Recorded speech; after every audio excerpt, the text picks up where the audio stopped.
Salut à tous, allez on se retrouve en ce début d'automne pour une pêche de perche. Et du coup je vais vous présenter un peu ce que j'ai préparé là au niveau de mes montages. Donc on va pêcher assez finesse, il n'y a vraiment pas de vent aujourd'hui. Donc j'ai pris une petite sélection de leurres finesse.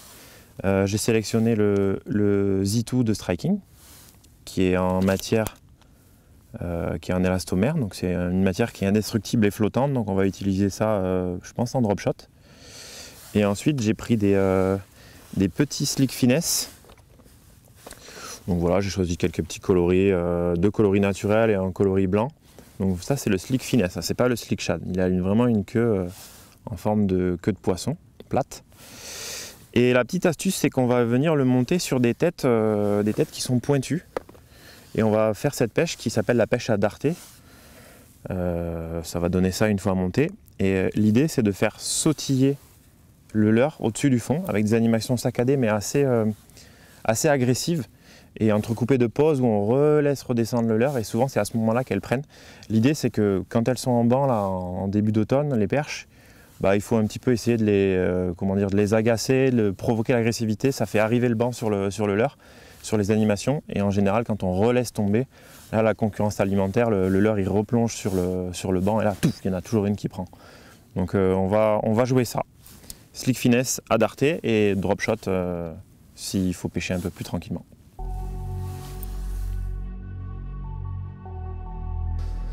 Allez c'est parti, donc pour cette petite pêche à darté à twitcher, j'ai choisi la nouvelle canne Prism X, la Twitcher, c'était la 314 grammes. Et dessus un petit moulinet TR 2500 garni avec une tresse en 12 centièmes et un bas de ligne fluorocarbone 20 centièmes. C'est parti. Donc l'animation, on laisse couler, on envoie des grandes tirées bien sèches, des grands twitch et on laisse retomber sur le fond. Ah, j'ai senti une touche à la descente.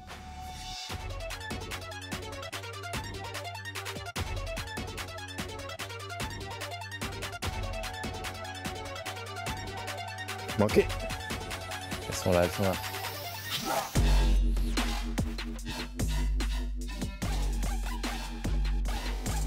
Le coloris un peu plus finesse là.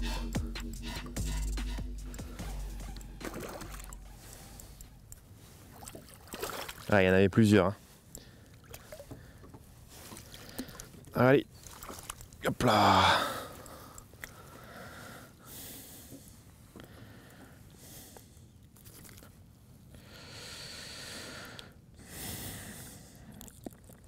Vous voyez là, j'avais bien fait d'en monter deux. J'avais monté un blanc sur la petite Twitcher et là sur la Twitch NG j'avais monté un coloris un peu plus naturel en slick finesse.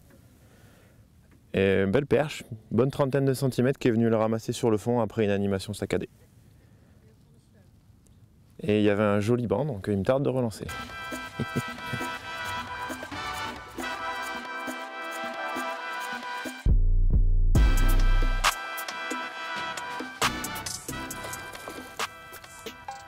Je sais pas si vous arrivez à voir, mais il y a tout le banc qui a suivi.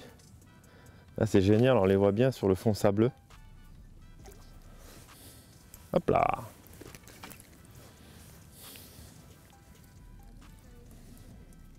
Vraiment cool ces petites pêches light. Donc là l'animation, j'aime bien faire une succession de 3 twitch. 1, 2, 3. Ensuite je détends ma bannière jusqu'à ce qu'il se repose sur le fond.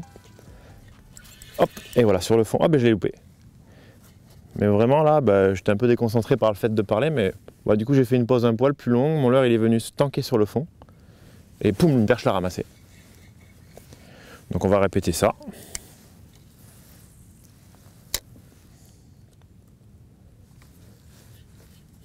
« 3-4 twitch, on laisse tomber. 3-4 twitch, on laisse tomber. » Et voilà, à la descente, bam, belle cartouche.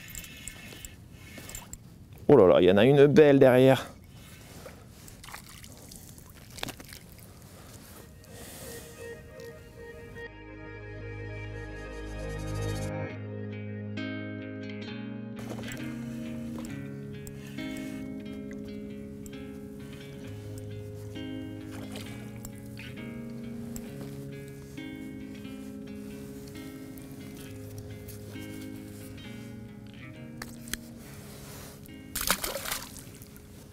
Alors là, vu que c'est quand même des groupes de poissons, hein, c'est des bancs, hein, clairement, on est sur la période où les poissons se rassemblent et chassent en groupe. Oh, ça c'était joli. Bah, ce que je fais, c'est pour pas caler les groupes d'individus, pour pas qu'elles se dispersent, je les garde en fait un petit peu. Je me concentre parce qu'elle est jolie celle-là. Il y en a encore une belle derrière avec elle. En fait, ce que je fais, c'est que soit je les mets dans le vivier, mais là c'est encore plus simple, j'ai l'épuisette à mes pieds. Et je les fous dans l'épuisette le temps de finir le banc, quoi. Enfin, en tout cas d'essayer de faire d'autres captures. Là, je la mets dans le banc. Beau poisson au passage, hein. Belle perche. Et comme ça, quand on aura fini de pêcher ce coin-là, il suffit de les relâcher, ça sert à rien de les garder au vivier toute la journée. C'est vrai que des fois, il y a des pêcheurs qui abusent un peu. Franchement, le vivier, c'est juste le petit outil à utiliser avec le moins de temps possible. Les poissons, ils stressent énormément dans les viviers, donc si on peut leur éviter la journée entière, surtout quand l'eau est chaude en plus, c'est pas mal. Donc ouais, l'épuisette, au final, c'est top.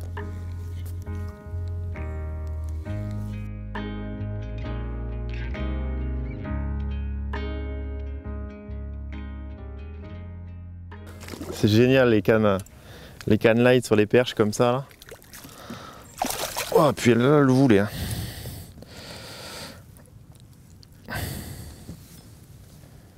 Touche de qualité.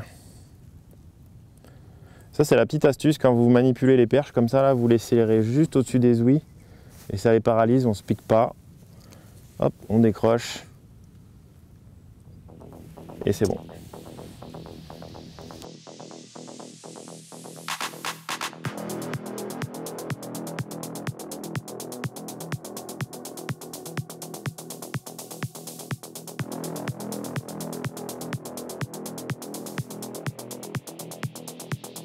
Je pense que j'ai le broc.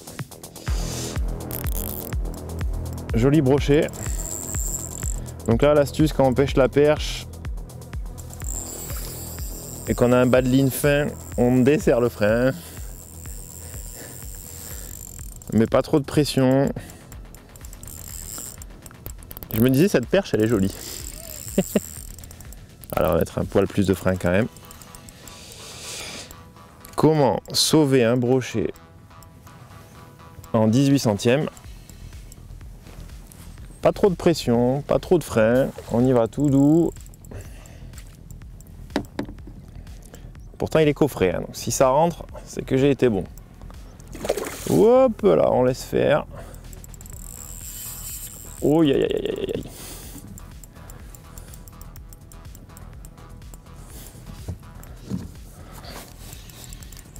Allez, viens là mon copain.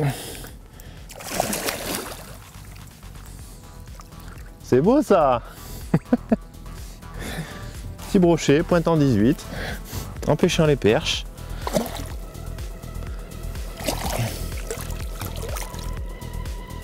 C'est merde. Allez, le petit release. Tranquille. Petit brochet croqueur de perche. Chaque fois qu'il y a des bancs de perches, de toute façon, il y a un brochet qui tourne autour. Je ne serais pas étonné même qu'il y en ait plusieurs. Bon, par contre, là aussi, je pense falloir que je vérifie mon bas de ligne et refaire le nœud. 3,50 m de fond, 5 grammes, ça c'est pas mal. Puis là, avec le vent dans la bannière, là, on peut pas pêcher trop léger non plus. C'est impossible de pêcher avec moins que 5 grammes. C'est bien d'avoir 1 gramme par mètre à peu près quand on pêche light comme ça, mais là il faut mettre un poil plus parce que sinon on perd un peu les sensations. Puis la pêche à darté, c'est une pêche agressive, donc c'est quand même bien que le leurre il coule un peu vite, donc 5 grammes c'est parfait. La pêche à darté, c'est vraiment une pêche de... Moi je trouve que c'est une pêche de rendement, c'est une pêche qui permet de vite trouver les poissons, vite les enchaîner, on excite les bancs. Après on sélectionne pas la taille parce que c'est un petit leurre. Mais ça n'empêche pas de temps en temps de faire des belles perches ou des brochets qui sont excités par les perches qui sont capturées. ça ramène les brochets qui sont autour et souvent on finit par les taper, ça nous est arrivé. Donc c'est vraiment une pêche fun, c'est une pêche avec beaucoup de touches en fait. Bon ben là c'est le coup classique, hein. Dès que tu commences à enchaîner les perches, t'as un brochet qui vient sur le...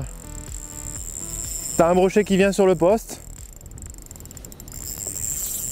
On va voir la taille du client, ouais ça va, il est pas trop gros. Ouais, j'ai quand même desserré le frein pour pas me faire couper.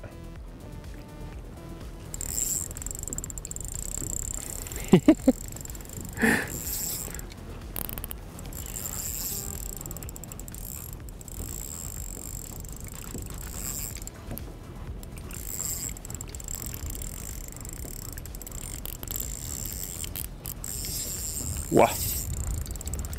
Je pense que j'ai desserré là. Ah, voilà.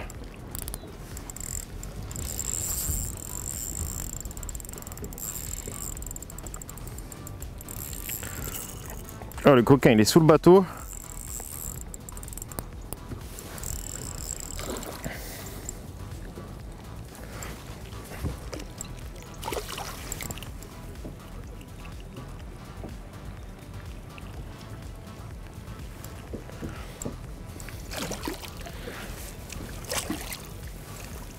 Attrapé.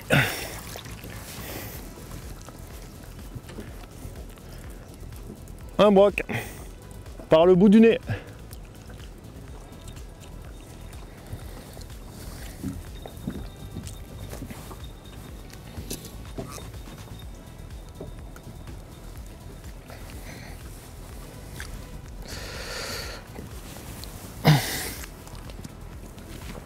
Voilà un petit broc de 55 cm. Le coquin, il est venu s'inviter à la fête. C'est toujours sympa sur la canne à perche. Bon. Allez, merci mon pote.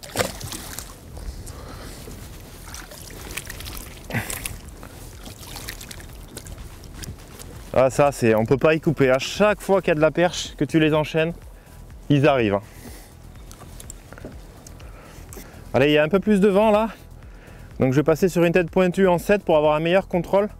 Et je vais l'équiper avec un Baby Z2. Celui dont je me suis servi en Corlina. Je vais m'en servir aussi sur la tête à darté parce que c'est un finesse. Et il est un petit peu plus ventru, un petit peu plus dodu. Donc j'arriverai mieux à le lancer, j'aurai un peu plus de contrôle de bannière. En plus, ce qui est pas mal avec cette matière flottante, c'est que il tient mieux sur l'hameçon. Et lorsqu'il se pose sur le fond également, il va avoir la queue qui va toujours rester un peu relevée. Quand il se pose en général, le Baby Z2 c'est toujours légèrement relevé comme ça là. Et du coup c'est plus facile pour les perches de venir le cueillir sur le fond, pour les touches sur le fond. Allez go!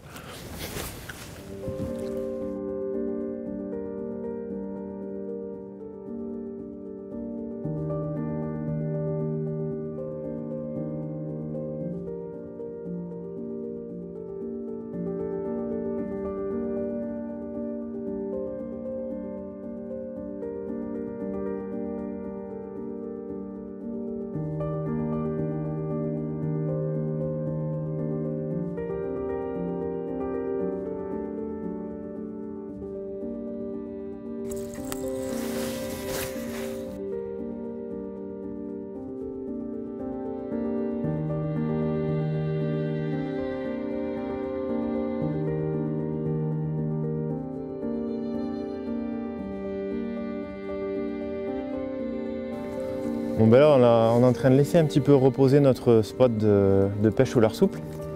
Et j'ai repéré que là il y avait un petit endroit avec l'eau bien plate, bien lisse. Donc j'ai pas pu résister à l'envie de sortir un leurre de surface blanc. Et il y a très peu de fond, donc c'est parfait. Et je viens de faire monter des jolies perches là. Donc je pense qu'il y a une pêche à faire aussi, à faire comme ça là. En plus c'est la météo parfaite, le ciel est bas, il y a peu de lumière là, c'est les conditions où les carnassiers aiment bien s'aventurer dans peu d'eau. Et donc on va faire ça pendant un petit bout de temps là, ça a l'air sympa, de suite ça répond.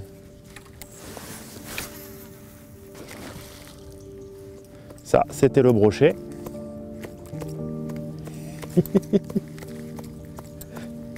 Mec, j'étais en train de me battre pour la filmer.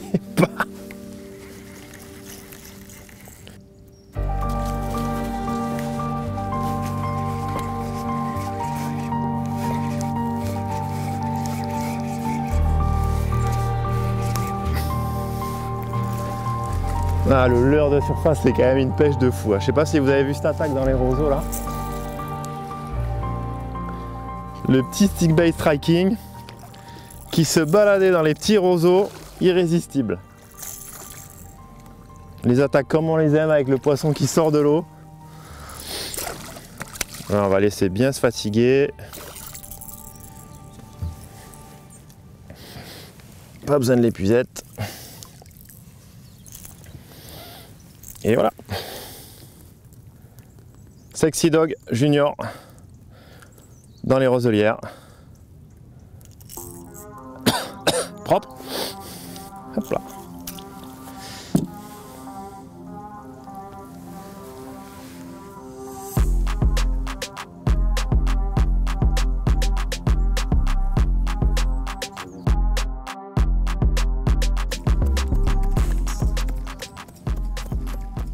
Ça, c'est les petites perches.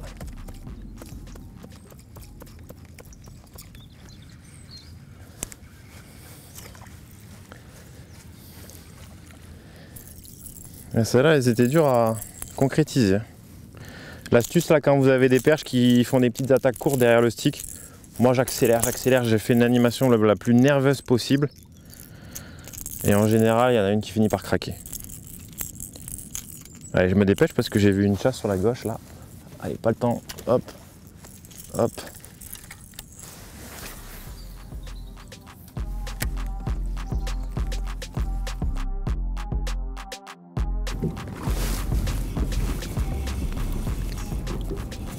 Poisson. Carolina. Je viens juste de passer au Carolina. Parce que là on est sur une épave. Donc pas trop m'accrocher. Là j'ai pris un Z2 de striking, un leurre flottant en Carolina. Ah, elle l'a bien mangé. Hein. Gobé. Hein.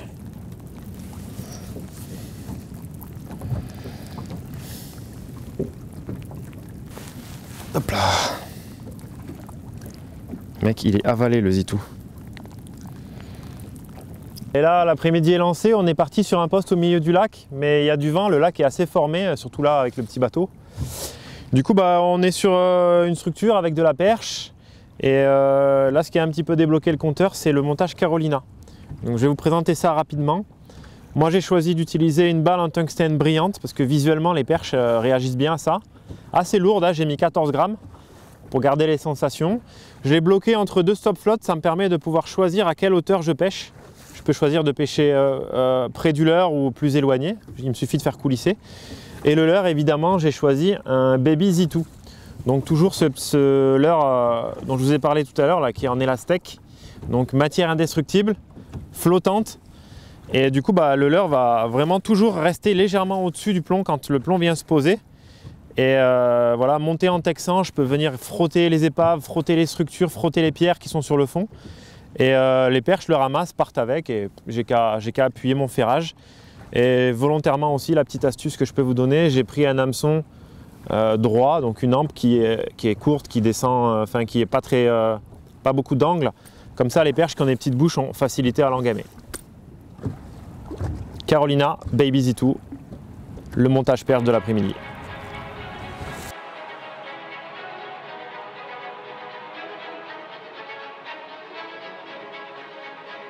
Allez, donc là pour la pêche, je me suis mis donc derrière la structure, je vais lancer après la structure. Je sais que mon montage Carolina va devoir escalader par-dessus la structure. Donc là, je laisse bien couler. Une fois que je prends contact avec le fond, je vais venir tirer doucement mon plomb de 14 grammes sur le fond. Voilà, à chaque fois que je sens le fond, je relâche. Voilà, et je gratte tout doucement le fond comme ça et j'essaye de venir trouver l'endroit où est la structure et je vais venir l'escalader et retomber derrière. Voilà, là, je commence à la sentir, donc quand je sens la structure, je ralentis, je pose.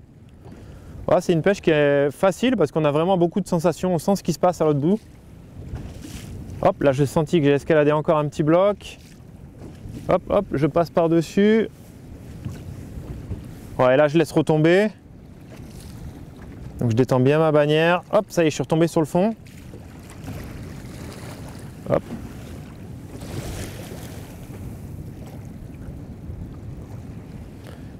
Voilà, et je vais répéter ça plusieurs fois jusqu'à arriver à trouver un endroit où je déclenche une perche, quoi, tout simplement.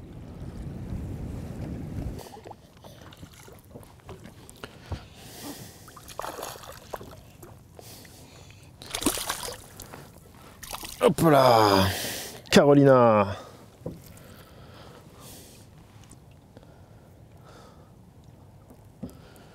Ce qui est génial avec ces itous, c'est que tu peux faire vraiment un nombre illimité de poissons avec le même leurre.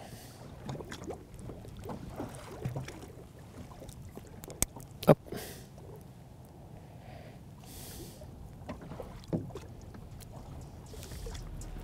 Ils sont vraiment indestructibles. Bon, alors là, je viens de mettre un marqueur de poste à l'eau, puisqu'on est quand même sur un poste en pleine eau, on est sur un endroit avec des structures pierreuses, rocheuses sur le fond. Et donc je poursuis avec ma pêche en Carolina, ça me permet de bien sentir justement si je suis bien sur les postes ou pas. Si je sens que ça gratte sur le fond, c'est-à-dire que je suis sur les cailloux et là je ralentis mon animation et je laisse mon leurre pêcher sur le place. Et si je sens plus rien, c'est que je suis dans le sable et que je ne suis pas sur le poste, donc là je vais plus vite. Et voilà, et le but c'est d'avoir beaucoup d'informations grâce au plan tungstène qui est devant. Et derrière j'ai mon petit baby Zitou qui fait le travail, qui flotte à chaque pause et qui est parfait pour se faire ramasser par les perches qui sont sur le secteur.